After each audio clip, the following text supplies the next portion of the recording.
This is Andrea Askowitz of Writing Class Radio. Our submission period is now open. Send us your best personal story, 1,200 to 1,500 words on any topic. Please check our submission guidelines at writingclassradio.com. We pay.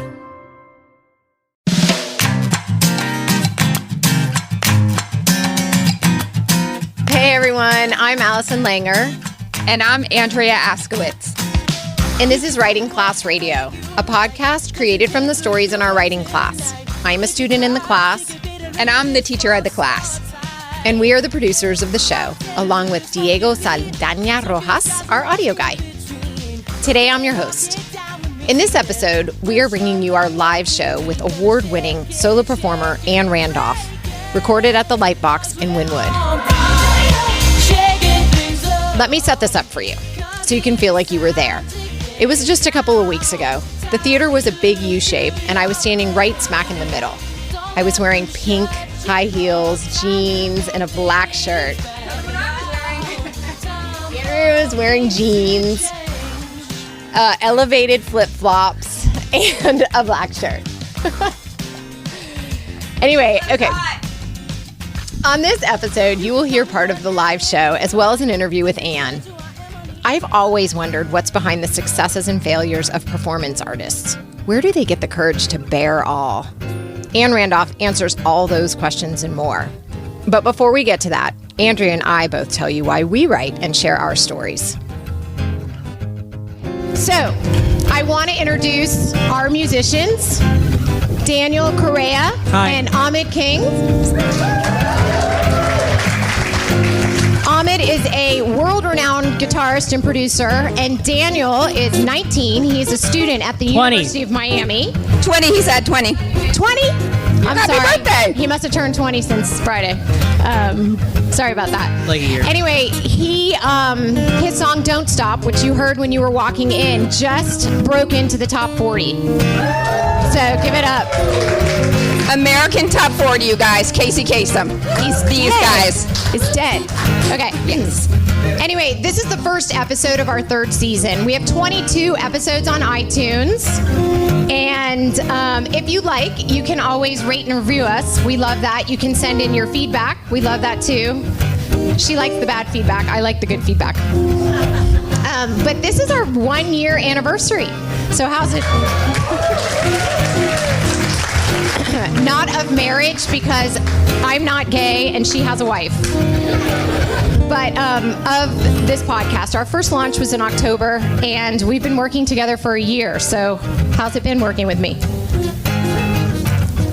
Good. Ditto. Okay. So, all right. As you know, our podcasts always have a theme and sometimes a writing lesson. Tonight, the theme is the importance of telling stories. Not fairy tales. Real, true, personal stories that you want no one to know, that you try to hide, that you're probably very ashamed of. And we want to tell you why. Well, I want to tell you why. I'm going to tell you my story. Okay. This is my cue. All right, bye. She's good on cues.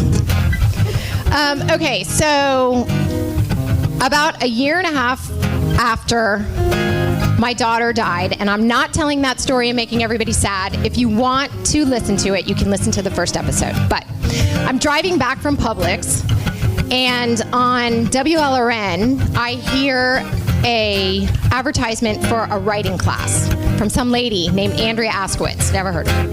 Whatever. And I was like, I like to write. Maybe I need something new. Maybe I need to write. I used to write like travel logs, travel journals, and I'd send them to my friends. And one of my friends said, great story, but you need a writing class. Thank you, Catherine Selman. You changed my life by being honest. Anyway, I signed up for Andrea's class, and I get there, and the first prompt is name. Write a story about your name. Easy. Allison. Should have been Leslie. My aunt stole the name. My cousin was born 2 weeks early. And Allison. Now I'm Allison. Good, whatever. It works. So, second week, write about love. Love.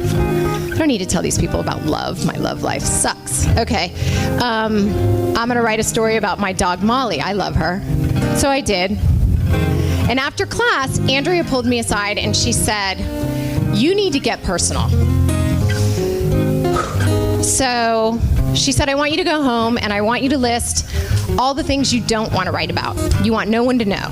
And then I want you to circle the one that you least want to tell. And then I want you to bring that story in. So I come back the next week, no story, but I listen to somebody else's story. And the next week, and the next week, and their stories about addiction and infidelity and abuse. And these people are really bearing all. And I think, I suck. I gotta step up. So the next week, I bring in my story. I've been working on it. I cry through it, the whole thing, but I know I have to tell this story. And I do. And I finish. And I look up at the class, and I take a deep breath. And I felt such relief that I no longer had to carry that pain and that sadness and that secret, and I could finally move on from that person, that definition of the woman who lost a child, and I could move on to a better me, to the me that I needed to be for my other kids, for my friends, for me, and it was absolutely the best thing I ever did. Yeah, thank you. Woo! Thank you. So, Andrea and I decided we need to have a podcast. We need to share our stories from the class. We need to share them with other people so that they would hear them and be inspired to tell their story and to heal and to not hold on to their junk. So, we did. And that's how Writing Class Radio came to be. I asked my friend Andrea why she writes. Here's Andrea Askowitz telling us why. 'Cause we're on fire, shaking things up. 'Cause it is time to get down. Time to do your thing. Don't let them break you up just 'cause they don't know how to dance like human beings.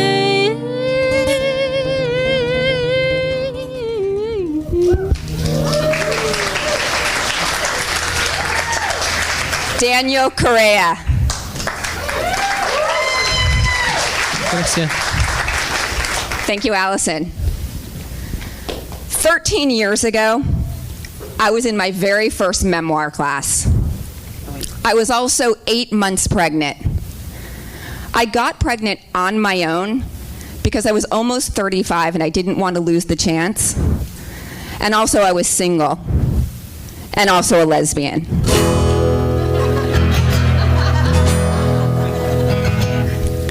I still am, not single, still am a lesbian. I hear my mom, this is where I hear my mom. She's like, why do you always have to say you're a lesbian? Lesbian.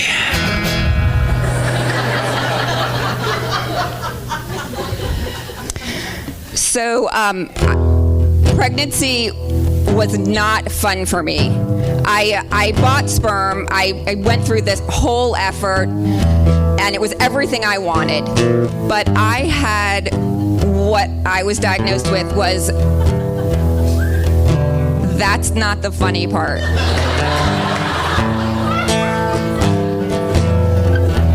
It was everything I wanted, but once I got pregnant, I had what doctors call hormone-induced depression. So I spent my entire pregnancy, pretty much my entire pregnancy, under the covers.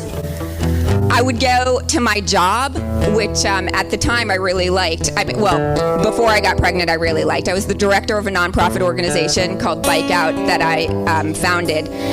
And thank you, yeah. And probably because I'd already paid, I would go once a week to my writing class. So one day I was walking down the hall at work, and there was a guy who worked at the end of the hall. He was a photographer, and he had this whole photography studio, lights, all that set up. And he came out of his office, and he said, he asked me if I would pose for pictures for him, because he was looking for a model, a pregnant model. So I did it. We took pictures, tasteful nudes. And after the session, he said, "Who rubs you down?" I said, "No one." He said, "I'll rub you down." I immediately thought, I'm gonna get laid. I am gonna get laid. So I said, "Yeah, cool, thanks.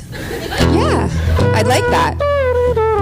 And we made a date, and I bought the lavender oil, and I got the candles, and I told all my friends, "I'm gonna get laid. Oh my God, I'm gonna get laid." Okay, I get it. I know I'm a lesbian. But so it had been a while since I'd been touched at all, and like the last time anyone even got like close to down there was my fertility doctor, and all she did was. That's the universal sign for impregnation with a impregnation with a turkey baster. Right, the syringe, turkey baster. It wasn't that sexy. So so he came over, and oh wait, before that I want to say that, so I was telling all my friends, right, that I was going to get laid. So a friend of mine created this CD for me called Bound to Get Laid by the Fifth Song. So I put on the CD. Do you remember? And I lit the candles, and I made this really sexy dinner, pasta primavera. And we ate dinner, and then it was time for my massage. So I got on the bed naked, because he'd already seen me naked, and is this where this was going anyway?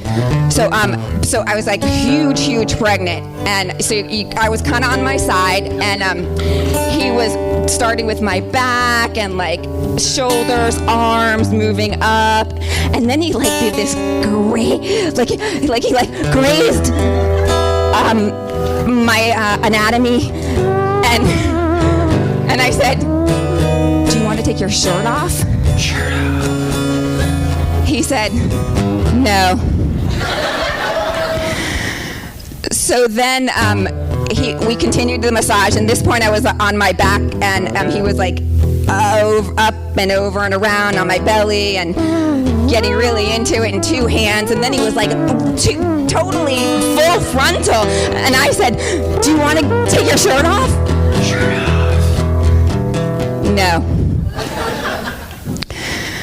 So then he went down to my feet and worked his way up, like the ankles, the legs, knees, thighs, and he was like, again, like with both hands, like working the inside of my thighs really hard and good and fast, and then he was like moving up, and then he did again like another like total grazing, and I was like, "Do you want to take your shirt off now?"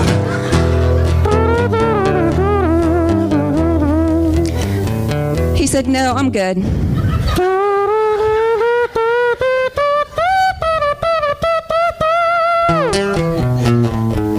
And then he said, "Your kitty is pretty."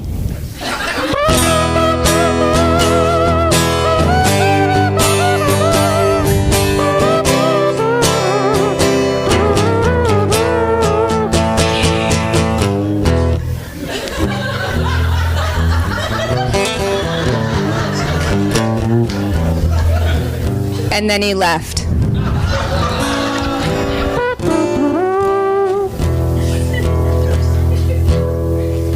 So I swore to myself that I would never tell anyone what happened. I was just going to bury it. It was done. No more. And then a few days later, I went to my writing class. And so what happens in a writing class, and Allison sort of explained it.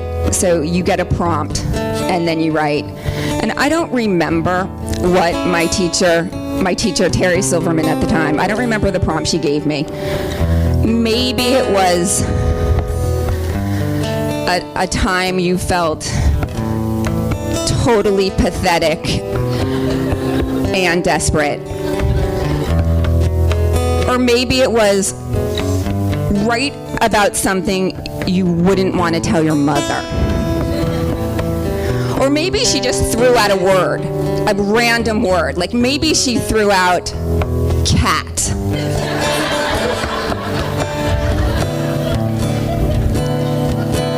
Meow.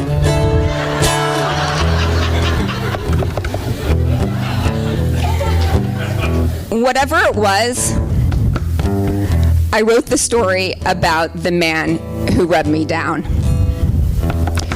And then what happens in a writing class is you're encouraged to read what you wrote out loud. And because I'm a good student, when it came my turn, I read what I wrote, what I just told you.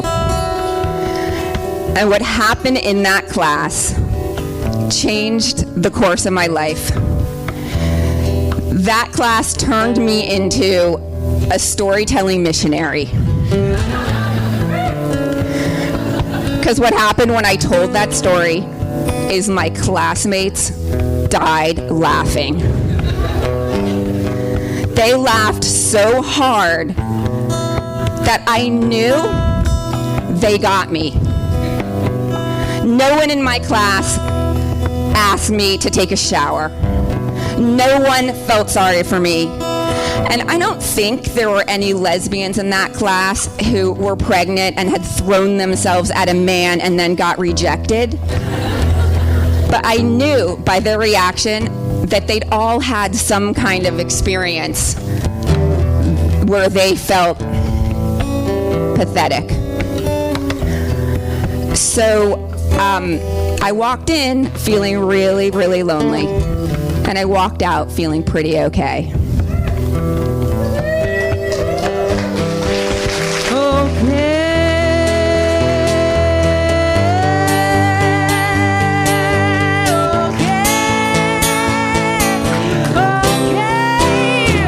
Andrea feels okay. These guys have a goddamn song for everything. Okay, so what's so cool about tonight is that the woman, the person who's coming to the stage next was sitting right next to me, another student in that very first writing class, Ann Randolph. I owe her everything for laughing at my pain. I am forever indebted to her. But before I welcome Ann Randolph, we have a special guest tonight who is going to get us in the mood to write.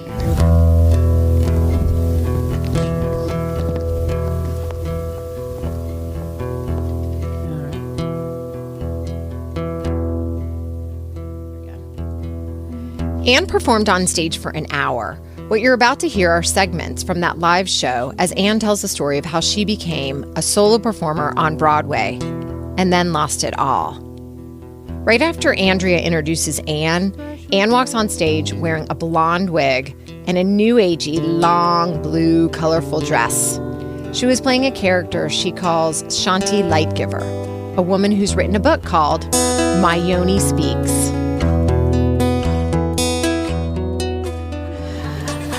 My Yoni Speaks was translated into 5 languages, including Mexican. And it became an international bestseller. And then I got my own book. Are you texting right now? You put that away right this very minute. My Yoni is talking. Put it away. My Yoni Speaks I was invited to Broadway to perform My Yoni Speaks. And I know what you're thinking. It was like the vagina monologues, but no, it was nothing like that. My Yoni actually spoke.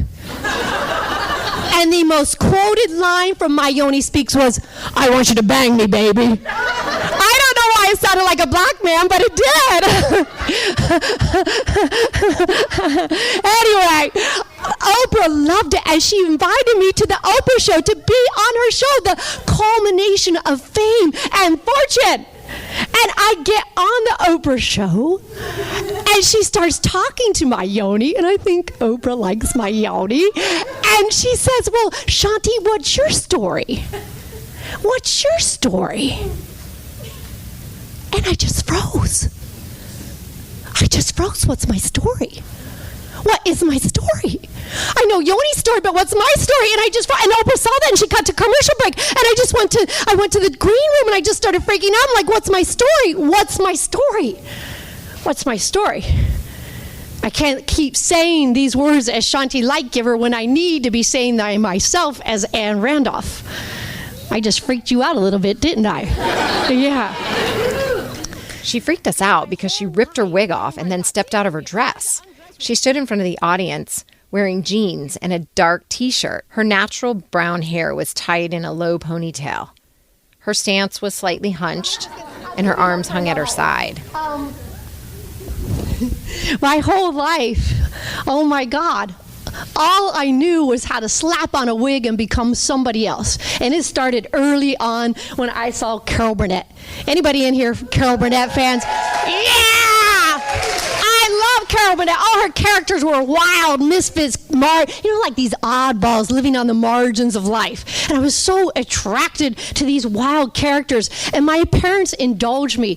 They let me stay up in second grade and watch the Carol Burnett show. And I said, I'm interested in these characters.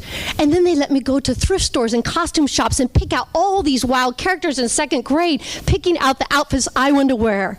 And I remember at Halloween one year, I think it was like in third grade, my friends couldn't wait to dress up as princesses and fairies, and I couldn't wait to dress up as a homeless bag lady. I didn't wear the costume, I became the character. These were some teeth, and I remember going through school going, "You got a nickel for a tea sandwich? You got a nickel for a tea sandwich? If we got a nickel for a tea sandwich, I like tea sandwiches." And the teachers were like, "What the fuck was that?" And they'd call home and say, "I think something's wrong with your daughter." And then high school came, and there was Gilda Radner and Saturday Night Live. Yeah! I said, I am going to follow in her footsteps. I'm going to go to college, major in theater, and then got on Saturday Night Live. And I remember running into the living room where my parents were, and I said, "Mom and Dad, I can't wait to go to college, major in theater, and get on Saturday Night Live." And the first thing out of their mouth was, "And if you major in theater, you're going to end up like one of your characters, homeless." So did anybody ever have that, where they're encouraged, and then when it's time to pick a calling, like, "No, you can't do that." So I'm going to write these little bullet points, because we're in a writing workshop, which is told no, find another way. So I was going to find a way to go to college, and I found a college, Ohio University, that let me make up my own major. And I could take all the theater classes I wanted once I started sophomore year. And my parents agreed to that. And I would get a degree in general studies, which is like a bachelor in science. What the fuck? I don't know how I got that, but that's what it was. And so freshman year, at the end of freshman year, the show's right here. End of freshman year, I get a call from my parents saying, "And we cannot afford college. You need to take out a student loan and get a job." Well, I immediately took out a student loan to go back to college, but I need to get a job to pay my room and board. And this is hard to say, but I have no job skills whatsoever. The only job I ever had was McDonald's, and I got fired at it for putting Big Macs through drive-thru with no meat in them. So I start looking for jobs on campus, start looking around, I see nothing, and nothing that would take my job skills. And one night, in frustration, I go to the movies, saying, "Fuck it, I'm not going to think about jobs anymore." And the movie I see is The King of Hearts. Anybody ever see that movie? One person in here. Okay, King of Hearts is about these mentally ill patients that live in this insane asylum on top of this hill in France, and they are released at the end of World War I, and they take over the whole town. And these mentally ill patients, insane patients, they are the most creative, imaginative, wild, artistic personalities. And I think, oh my God, I want to get a job at a mental hospital. And I find out there is one right next to our campus. And I go up there and I say, hey, I'd like to get a job here. And they go, we don't have any jobs here, but we let 6 students a semester studying psychology live here, free room and board. And I go, well, I'm not studying psychology, but I could write plays with the patients. I had never done anything like this in my life, and I didn't know any mentally ill people in my life. And the director said, I practically threw myself at his feet, giving them list of all the things I could do. And finally he said, I have never seen someone so passionate to move into a mental institution. You can move in. So where other kids were dropped off at the dorm, I was dropped off at the locked schizophrenic unit. And I will never forget my first day. I walked in to that unit and I immediately knocked out with the smell of urine and dirty feet. And there's a guy on with no pants on, his penis out, going, masturbating, going, touch it. You want to touch it? Go ahead, touch it. Over and over, like, oh my God, I was a virgin, you know? And I'm like, what am I doing here? And then there was another woman, like a social work type person, who was talking to a catatonic man in front of the nurses' station. And that catatonic man, no affect, and she's like, Jim, how do we start a friendly conversation? We start by saying hello. Can you say hello, Jim? I want to die. No, we say hello. Can you say hello and raise the corner of your lips, huh? I want to die. And that pattern will repeat itself over and over again. And then there was another woman with no teeth, bun on her head, standing, looking outside the window, saying the same thing over and over again.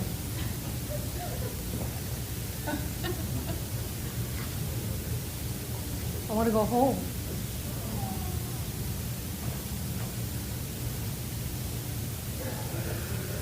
I want to go home.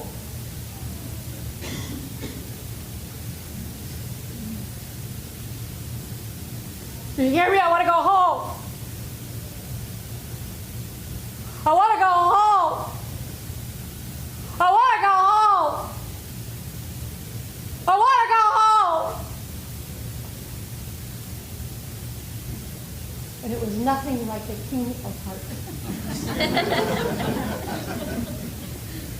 And I thought, how am I going to stay here? How am I going to be able to make it here? And I sat down with the patients and we started talking. And right away I saw that there was no filter, no censor. They were not hiding anything. They were completely vulnerable. Their souls were bare. And I thought to myself, yes, these are my peeps. And I went to college the next day. I was at college, but I went to my monologue class the next day, first monologue class, and everybody was doing Shakespeare and Ibsen, and I run in and I say, I have an original monologue. It is called Touch It. And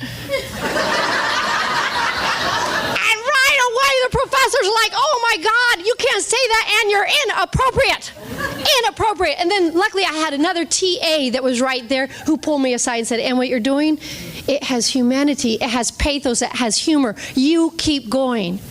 And had I not had that TA right then and there, I don't know what would have happened. So when you are pursuing this creative life, this was huge to me, is support. Who champions you? Who says, yes, you are on track. You got to find that support. So I did not go back to that class. Instead, I cleared out part of that mental institution and I started writing plays with the patients. And I would cast my friends and the patients and nobody would know who. Because who's really crazy? And the hospital, I was only supposed to be there one semester, but they loved it. And the patients loved it. And the hospital said, Ann, would you like to stay another semester? And then another semester. And finally they said, Ann, we think you fit in here.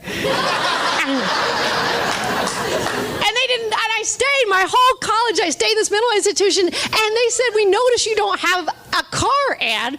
And they gave me the keys to the state van. Now, I could go anywhere I wanted if I took a van load of mental patients. And I went all over that campus. Oh my God.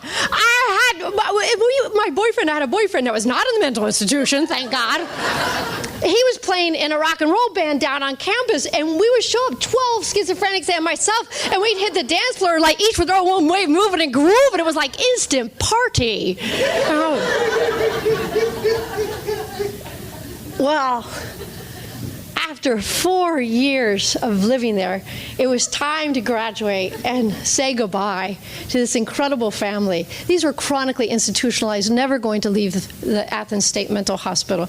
It was really gut-wrenching, and I left feeling this family and also a ton of material based on what I had learned and seen there.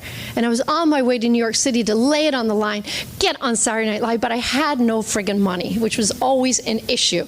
So I read in the back of the newspaper, our school newspaper, that I could make $20,000 cleaning fish in Alaska. Anybody ever read that ad in the back of school newspaper? Well, I believed it. And for graduation, my parents gave me a one-way ticket to Alaska. And I get up there and I get a job on the slime line. And the slime line is where the salmon come down the conveyor belt. And my job is to pick the salmon off as fast as possible, pick the blood balls off the salmon as they go down the belt. But I am like Lucille Ball, and the fish are going every freaking which way. And I get fired from that job. Now I'm all alone up there with no money, living on a cannery spit, 2 months, 3 months, no job, living in this pup tent. I'm like, I gotta find a job. And then I see this ad in the paper for college professor wanted in playwriting and humanities. Humanities, I can't even say it because you know what? I never took a humanities course in my life. But I figured, how hard could it be? So I go in there, they wanted a PhD professor, and I knew how to write plays because I'd done it with the patients. So I walk into this office and I say, yes, I'm a college professor. Yes, I teach humanities. Yes, I teach humanities. And they go, you got the job. So my other big lesson, fake it till you make it. Fake it till you make it. And I put up the first play for the college based on the Touch It guy. And you know how I was poo-pooed being in college, but now I was professor where he's like, bravo, bravo, love that. She's an intellectual genius, blah.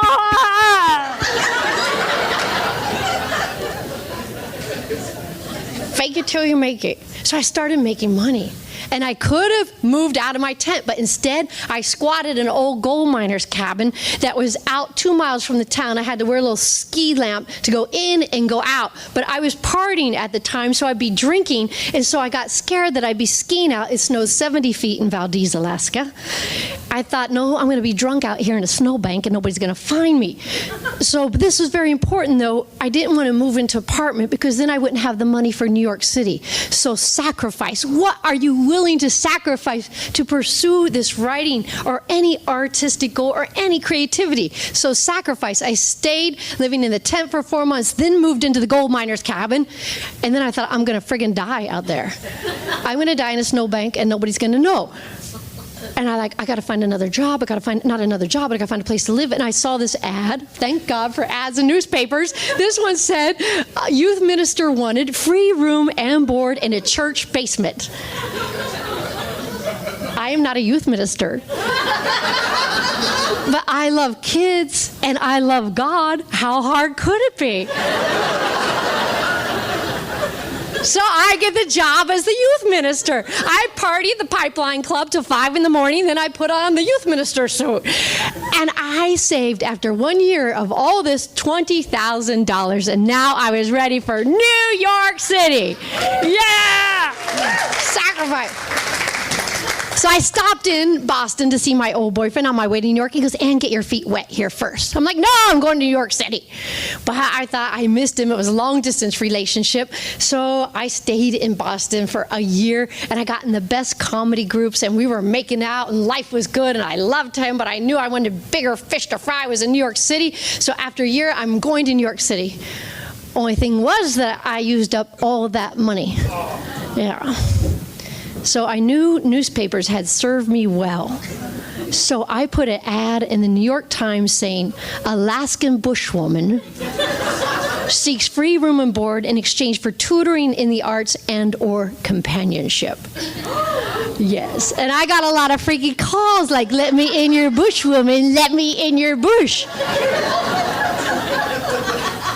But I got one legitimate call from this woman. Her mother had just died, and her father was all alone in the El Dorado building on Central Park West.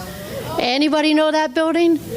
Gorgeous Art Deco building in New York City. And I go up to interview along with other people. And when it's my turn to interview, the elevator takes us straight up to the floor. This penthouse opens up, and I meet with him, Mr. Jacob Lichtenfeld. He has a seat on the New York Stock Exchange. He's 82 years old, and he's in grief. He's just lost his wife. And we start talking. I'm interviewing with him, and he takes this photograph of his wife where the glass has been removed and just her face is there, but there's no face because he's repetitiously kissed it over and over and over again, saying, I'm so sorry to his wife. And as we're talking more, something in him or something I say makes him laugh. And he says to me, you're a kook, aren't you?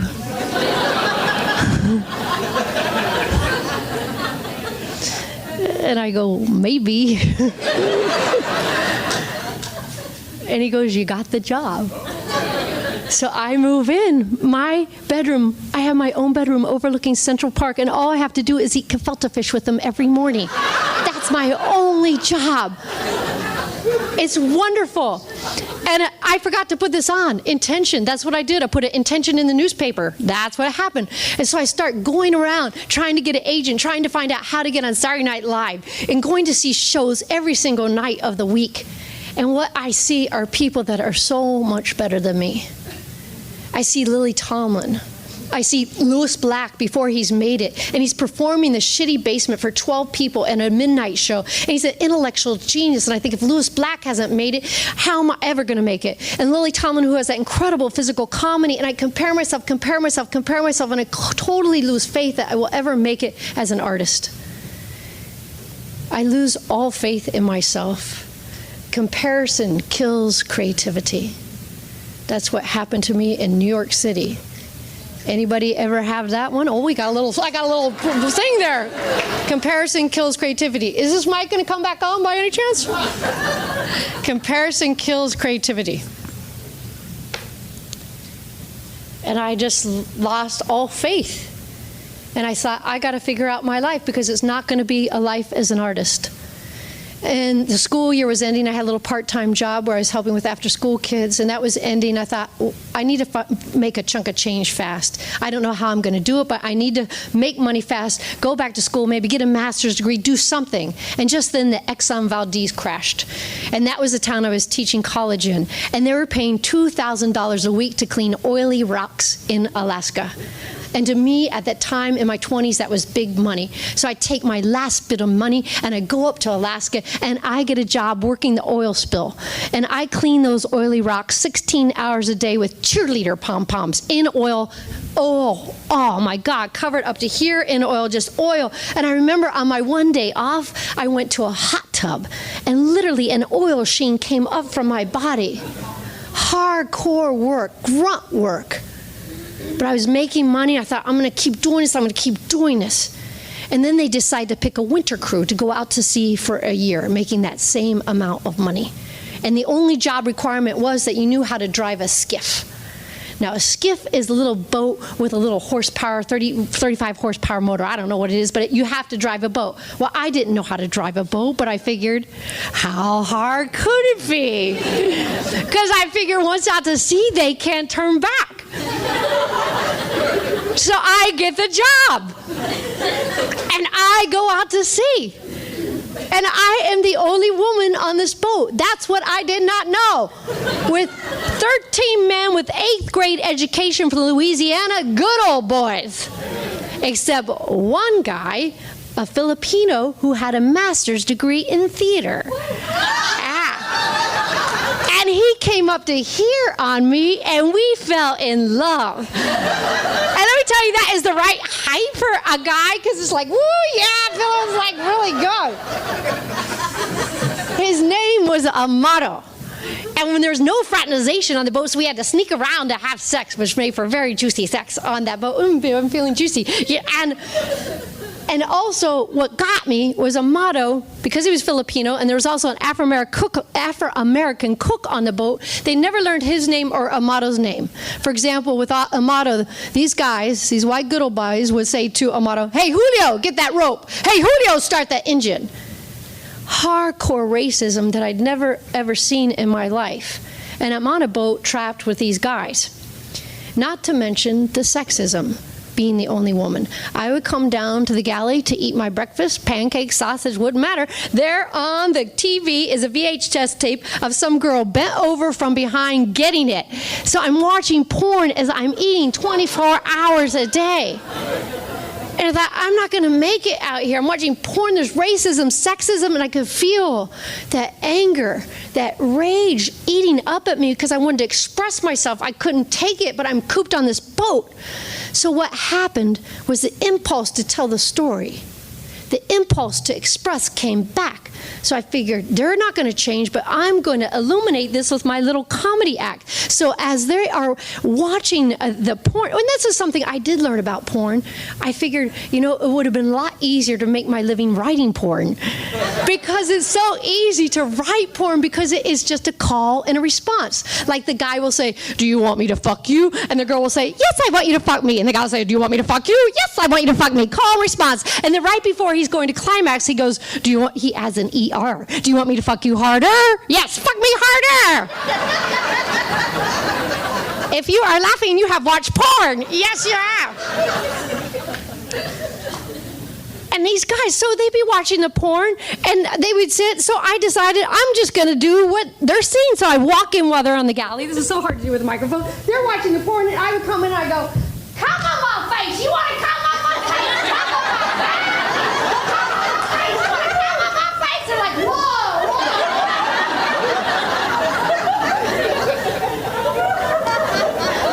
freak out." Or they would just sit there. If they were just sitting there at the galley, I would just like grab a chair and I'd be like, "Whoa." Oh.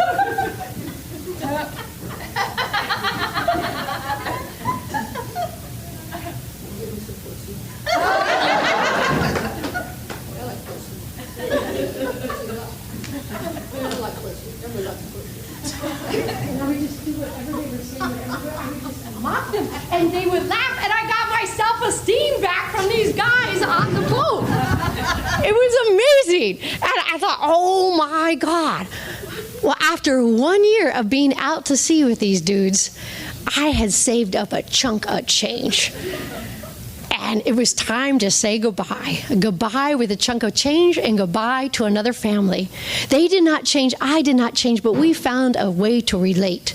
And so I leave Alaska with a pocket full. I'm on my way to New York City to finally land on the line. And I stop in Santa Fe, New Mexico to see a friend of mine. And she says, "Ann, get your feet wet here first." I'm like, "No, I am going to New York City. I'm tired of getting my feet wet everywhere." But I borrow her bicycle. I didn't have a car. I was on vacation. And I go up to this canyon road. If you've been in Santa Fe, the richest road in New Mexico. And there's like this adobe big mansion. And in the back is this Airstream. And I don't know what possesses me, but I get off my bicycle. And I write a little note. And I say, "Hey, I'm used to living in boats. I'm used to living in tents. Can I live in your Airstream?" And I leave my phone number. I don't know what made me do that because I had a chunk of change in my pocket. Well, the next day I get a phone call saying the Airstream is not ours, but the mansion is. You can move in tomorrow. 3 professors studying chaos theory at the Santa Fe Institute invited me to live with them in their adobe mansion. Look at your faces. You're like, "No, I don't believe it." Joseph Campbell talks about synchronicity, invisible hands, and that's what happened in Santa Fe. Beautiful gifts were given to me in Santa Fe just from being on my purpose to write my solo show. That came to me, these invisible hands. And so I start looking for a theater because I want to have the perfect theater to do my first solo show in. And I start dating this contractor boyfriend. And whenever I whenever I come to a town, the first thing I do is join a church because I love to sing classical music. So I joined St. Bede's Episcopal Church. So all these little elements are important. And I start looking for a theater. I start visualizing exactly what I want, but nothing is coming. And then one day the choir director of this church says, hey, we're here, you're looking for this outdoor theater. We're here, you're looking for this very specific theater and you haven't found it yet. Well, you know what? We got some land here and we know you're dating a contractor. You can build it. This land given to me by St. Bede's Episcopal Church, I build this outdoor theater that I dream of. Amazing. Just from listening, really what wants to happen come through you. And so one week, I don't know about you, but I'm a procrastinator. I will wait till the last minute to finish anything. Does anybody have that problem in this audience? So I knew I couldn't finish the show. I had so much done, but I couldn't finish it. So what I needed to do was put an ad in the newspaper announcing the show, a press release. So I put the press release out before I finished it, and that forced me to finish it. So this big thing is accountability. And 1 week before the show opens, I realized that there is no place for the audience to sit. I don't know how that could happen, but it did. And I'm like, what am I going to do? And in frustration, I take a walk in the Sangre de Cristo Mountains.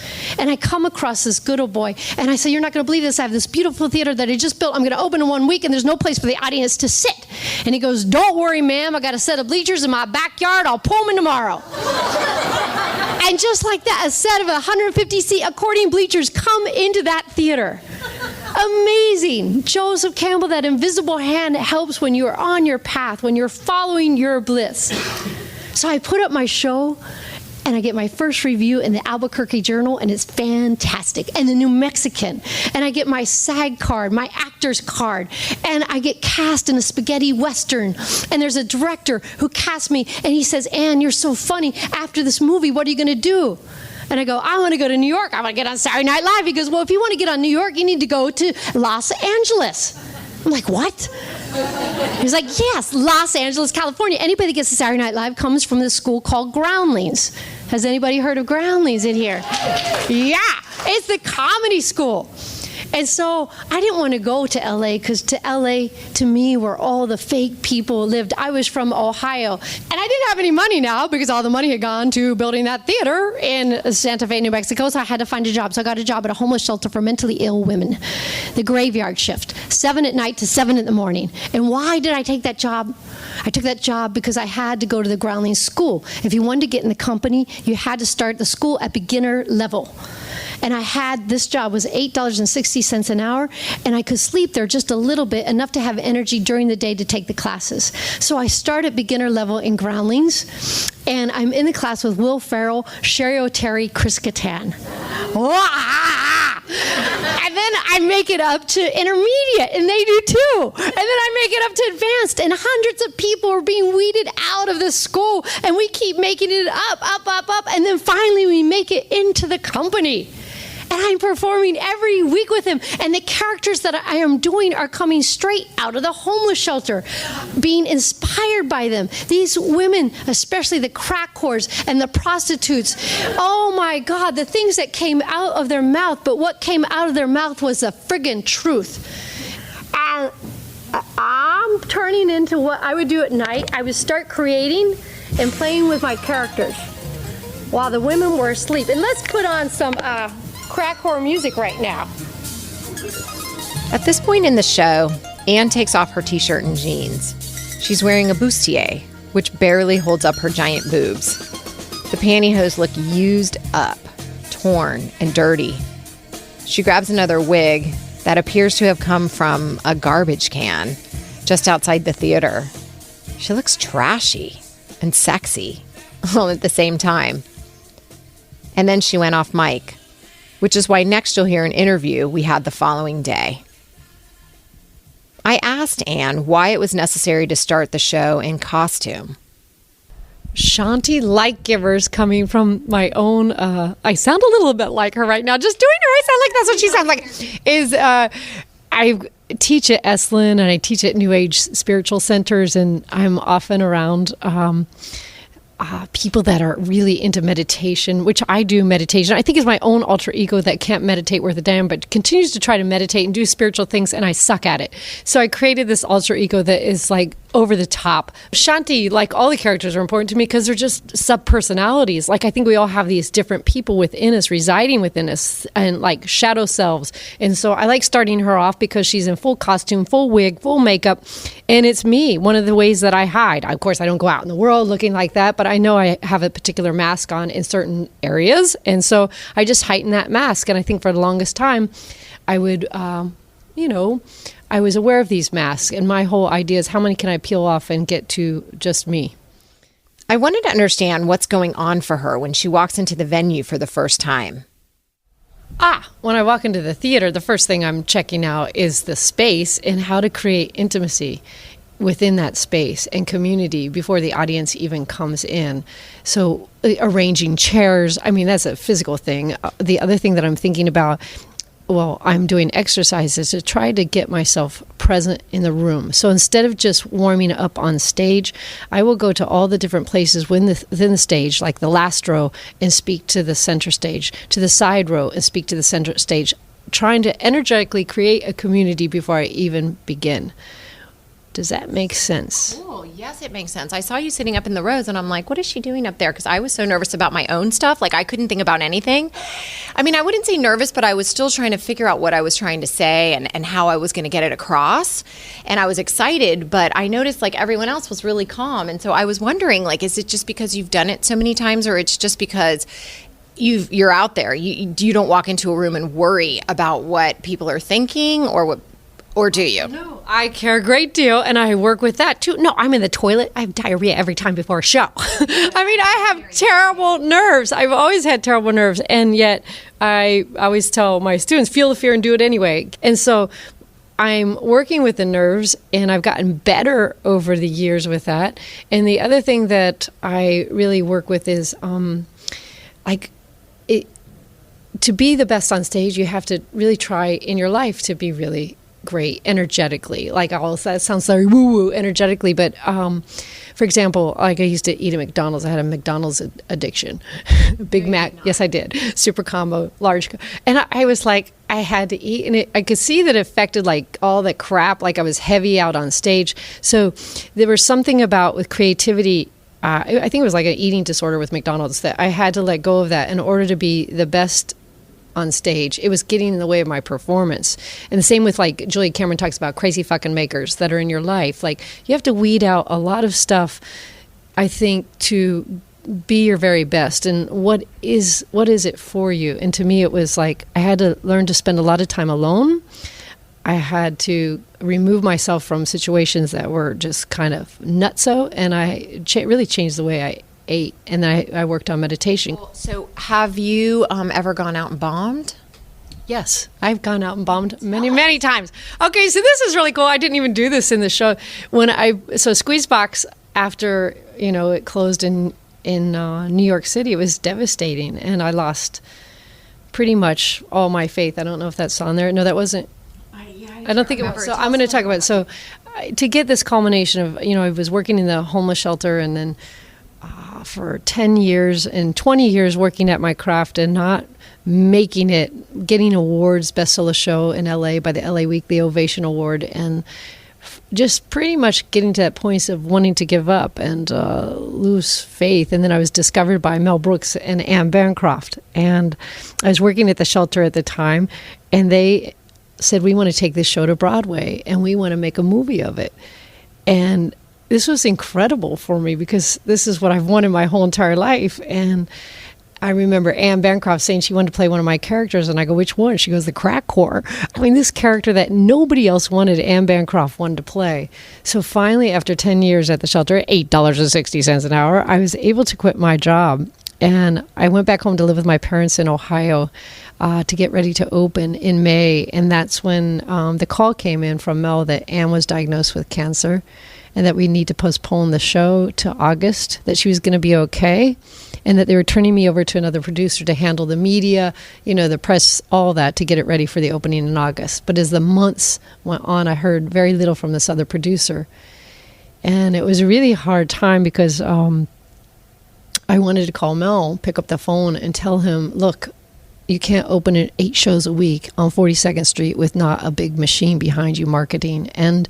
But then I found out that his wife was dying. My mentor, I had been working with her, and it was that thing that psychologists say, fight, flight, or freeze. Well, I just froze. I did not pick up the phone. I did nothing. I held on this glimmer of hope that I would get this incredible review in the New York Times, which would then launch me and keep that show running.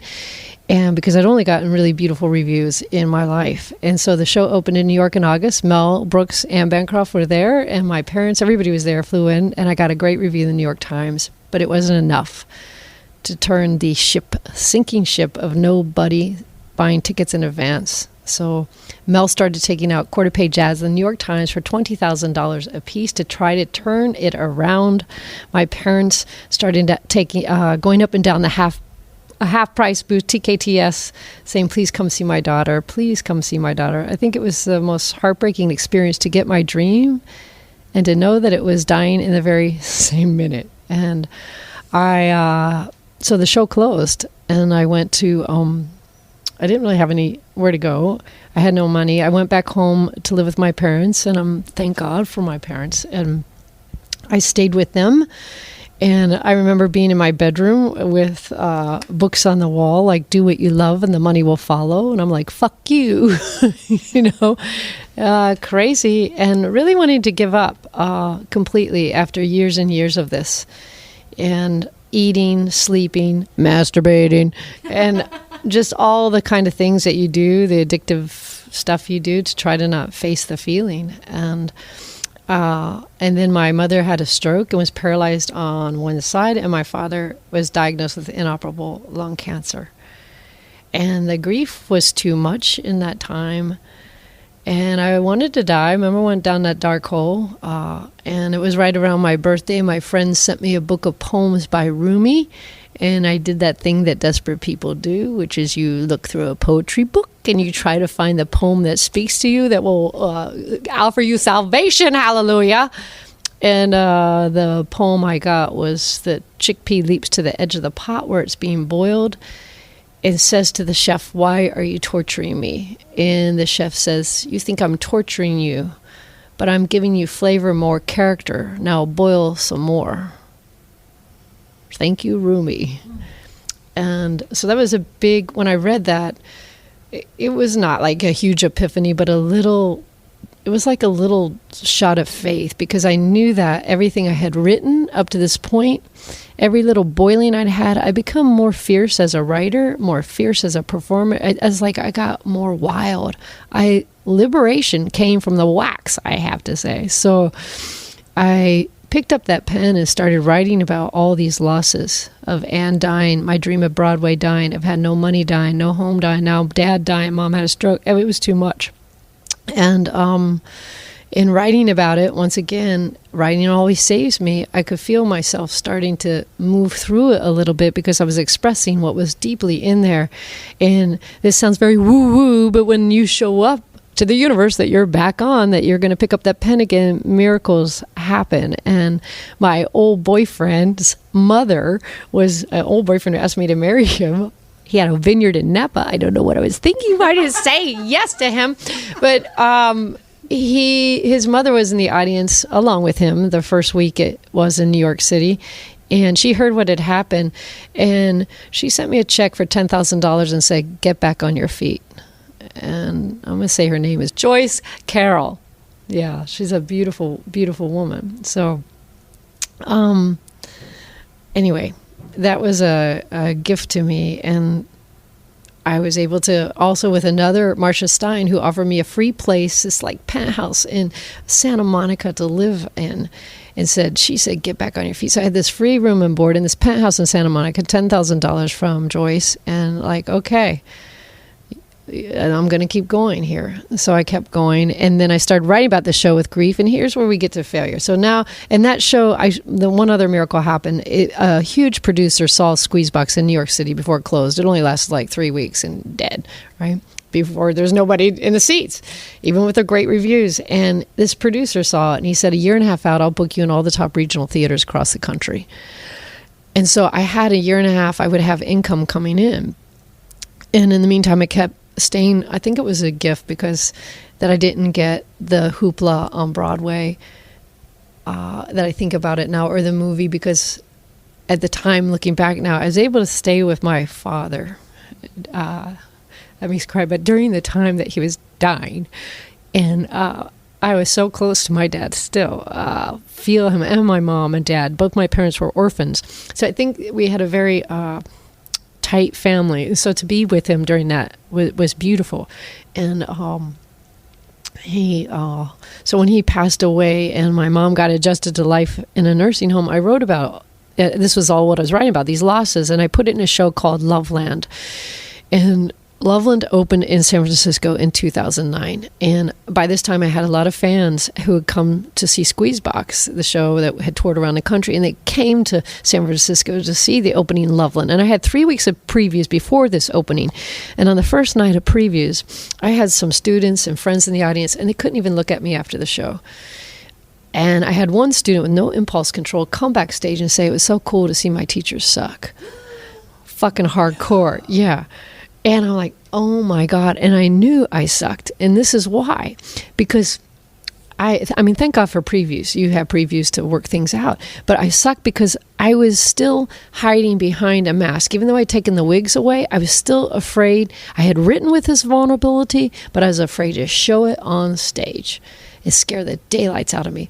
And thank God for my director, Joshua Townsend Zellner, who said, Ann, the writing is there, but you're not there yet. You've got 3 weeks to get there every night and practice being more vulnerable and real on stage. Now, that was terrifying because that meant every single night in a preview, I fucking sucked. Like people, no standing ovation, no wild applause, which I got with the other one. It was just like shame city. I would go back to my hotel and cry my eyes out. Like, I can't do this. And thank God, I think having support of a director or somebody that's going to champion you through when you want to friggin' give up, which I did. And each night, I was also, somebody told me about Tavis Smiley, and he had this book called Fail Up. And that's literally what I did every night. I failed up, and my suck level got less and less and less. So by the time the show opened 3 weeks later, it was supposed to run for 6 weeks. I got the little man jumping out of the seat, which is the highest thing you can get in San Francisco in the reviews. And it sold out for 2 years straight. I made a chunk of change off that show, performing it. Just sold out. People went wacko over it. But the most incredible thing, which was amazing, was the audience. The audience, like I've been doing shows my whole life. I mean, now probably up to 30 years doing, 25 years doing shows and not making it until this point, making a huge living. Not huge living, but theater performance living. And people would wait in the lobby to tell me their own story about grief or loss. So even though I was doing a wild comedy, which also had people crying at the end, they felt compelled to tell me their own story about loss. And I thought, this is really fascinating. I've never had this response before. And then it made me think, yeah, they're tapping into this vulnerability that finally I'm allowed on stage to reveal, which I've been hiding for God knows how long, my whole life.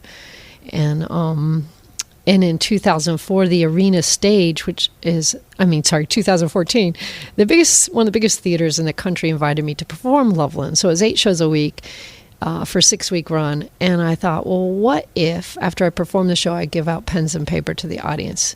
Because they're stopping me in the lobby to tell me their stories. Why don't we just do it right here in the theater? And okay, so I took opening night, took my bow, and then I just passed out pens and paper. And that audience stayed. And they wrote about loss and grief. And it was extraordinary. And the next thing I know, this man, like in a Brooks Brothers suit, very conservative, raises his hand and says, I would like to read mine. And he got up and he read about losing his wife to breast cancer. And it was extraordinary. He started crying in the middle of it. And then the audience is just, you could feel the whole audience with this man. And I saw this room full of strangers become this beautiful community holding space for one another to tell their stories. After he left the stage, another man got up, and then a woman, then a young teenager. It was like this gamut of, and all class, all race, didn't matter, got up and shared their stories. And I thought, I love this. This is really beautiful. And it also made me, like, if I had a suck-ass show, I mean, now I felt like all shows were really pretty darn good, but if I didn't feel good, like, immediately the ego was dropped at the dressing room because I had to go right back out and be present in this kind of workshop leader to have stories. And then I was humbled immediately by everything that I heard. And I saw people everybody just getting up and telling this story, and they're the most powerful stories right there on the spot. And I thought, well, that's something I've never done. I've never just like I've crafted these theater pieces. I've done this. I'm just going to get up and tell my own story. I've never done that. And that's what happened in Miami. I said, and has happened to happen this year. I just get up and tell my own life story without it perfectly choreographed, planned, written out. And I just tell it and then offer other people to tell their own life story.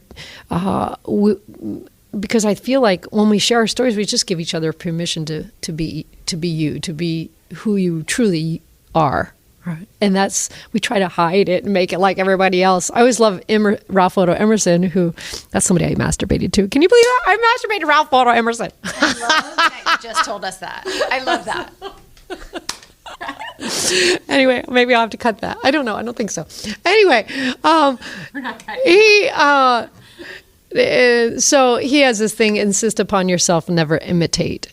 And insist upon yourself, never imitate. And I love that. And that's what I want to do when I teach and when I perform, is that everybody fully express who they are. The Martha Graham quote, there's only one you. Only you can express what you can express. And I think Yay Boo. So when I do my show now, there's this kind of crazy exercise called Yay Boo where we sing along. Did you get that recorded? The song? Great. And that came from one of my friends, Susie Williams, is a jazz singer, and she was doing this song, Yay Boo, which I think was in the 1930s. Everybody was doing Yay Boo songs with different lyrics. And I loved this. And I thought, well, this is freaking life. Yay Boo is life. And when I heard it, it was to me such like a Buddhist thing. I'm not a Buddhist, but I love the Buddhist ideal that the impermanence, that you can't cling to one thing. You can't cling to the yay, you can't cling to the boo. You just have to like be a witness to it, an awareness to that yay boo. And I thought, wow, this would be really cool as a life practice. And then last year, I was teaching at Esalen with Alanis Morissette, our name dropped, and we were doing this exercise. I mean, people were sitting down and they were listening to her and she was speaking, and somebody says, Ann, you need to like shift gears so we can now have a movement exercise. And I had 125 people in there, and I didn't know what to do. And then it came to me, I'll have everybody stand up and sing Yay Boo. And then right after this song, I got this idea right there on the spot. Okay, everybody write. 5 minutes, yay boo. And then, so that's the first time I ever did it with a group of people. The show gives permission for people. So I think creative journeys be how vulnerable, how exposed can I be? And I didn't really see it as myself. I saw it as I first do it through a character, speaking the truth, being vulnerable through the character. And it just took years for me to unfold and finally take everything off, kind of almost naked there on stage the other night, but to really expose my whole self. I think I was scared like everybody else. Like, what if I really show this part of me, this perverted part of me, or if I show this part that's really can be super angry, what will happen to me? So I hid it, and now it's just been this just taking off the mask completely. And what it happens out there is that it gives other people permission. They identify, they see it in themselves, and they want to get up there and they want to speak and share too. I think it's really liberating. Well, I don't think it, I know it's liberating. So Ann asked everyone to do the exercise. A bunch of people got up to share their yay boos. Here are 3.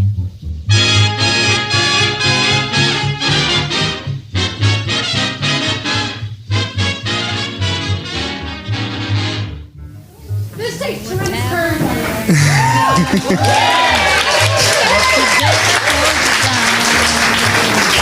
Thank you. But it opens up tonight. Okay. So I just read what all right. I was born to loving parents. Yay! But my brother hogged attention. He loved me. Yay! I think. My school years were spent being bullied. But that's how I met my best friend. Yay! He was the only other person being bullied.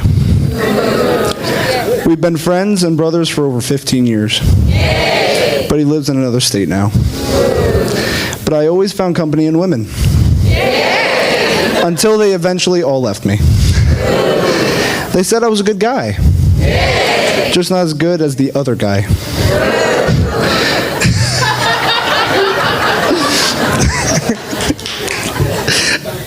I survived school, bullying, and breakups at a heavy cost. I had lost my self-esteem, drowned myself in depression, had suicidal thoughts, and experienced loss of loved ones. But I did survive.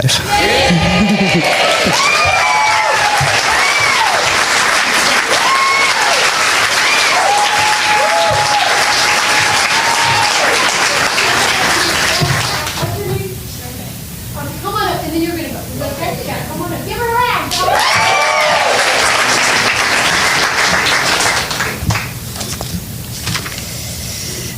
I was born in Haiti. I grew up in Haiti until 19 years old. Then moved to the U.S. to live with my father and sister in 1996. I married my childhood friend in 1997. I broke up with him 3 months after. I stopped dating for 18 years.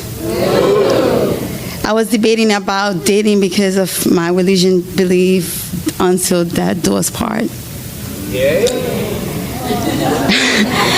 I had my marriage annulled. I'm still debating about the principles I grew up with from my culture. I broke out the principle 2 years ago when I fell in love with Kenzie. I have a boyfriend. He proposed. Now still don't know what to do when culture, religion, society, and myself get in the way. But one day I want to have sex.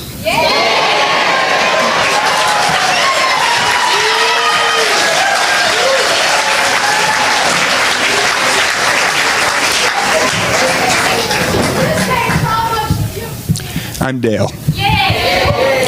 I got married this year. I also got divorced this year. I have started 3 businesses. I have failed at 3 businesses.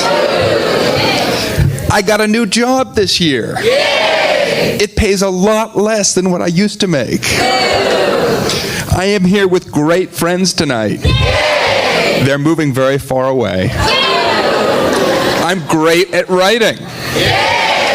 But I barely write anymore because I don't want to go through the suffering, as much suffering as Ann Randolph. It's been a rough year, but I'm beginning to see the light.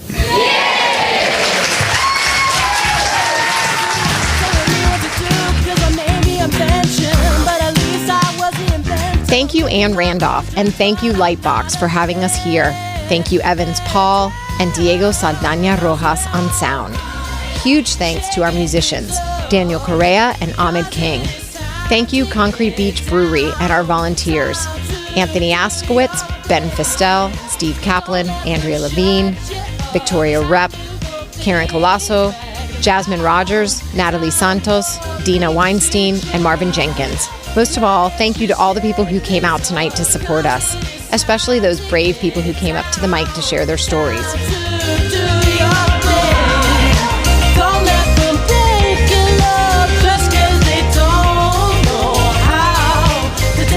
And to our listeners, as always, thank you for listening. Writing Class Radio is produced by Diego Saldana Rojas, Andrea Askowitz, and me, Allison Langer. We are sponsored by the University of Miami School of Communication. This episode is sponsored by the Sanibel Island Writers Conference. It's the best writing workshop to learn from published authors and great teachers. Our own Andrea Askowitz will be teaching there November 3rd through the 6th, 2016. If you're on the West Coast, look for me, Allison Langer, at the Explorers Retreat in Napa Valley, also November 3rd through the 6th. I'll be teaching photography and writing with Ann Randolph. Check our website for more information on both events. If you love us and want more, go to our website, read the stories we study, listen to our craft talks, and follow the daily prompts. This episode's writing prompt is part of a contest. If you'd like to read your story on our show, start writing. Deadline is November 30th, 2016. You can find more details on our website. The prompt for the contest is, a time you fucked up. There's no better way to understand ourselves and each other than by writing and telling our stories. Ann Randolph proved that tonight. Everyone has a story. What's yours?